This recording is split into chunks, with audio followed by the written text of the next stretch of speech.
کسی نے معراج کا واقعہ بیان کرتے ہوئے یہ کہہ دیا کہ رب العالمین جل وعلا نے اپنے محبوب علیہ السلام کو اپنے پاس بلایا تو فیس ٹو فیس ان کی ملاقات ہوئی،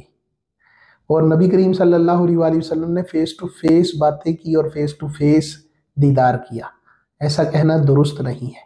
اللہ تبارک و تعالیٰ فیس یعنی چہرے سے پاک ہے، تو ایسی گفتگو، ایسے جملوں سے احتراز کرنا چاہیے، بچنا چاہیے۔ بہرحال یہ جملہ کفریہ نہیں ہے، کیونکہ اس کا مطلب یہی ہوتا ہے کہ آمنے سامنے،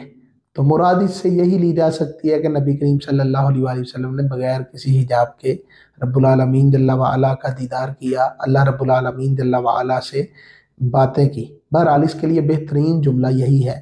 کہ نبی کریم صلی اللہ علیہ وآلہ وسلم نے اپنے سر کی آنکھوں سے رب العالمین جل وعلا کا دیدار فرمایا، جیسا کہ اس کی شان کے لائق تھا۔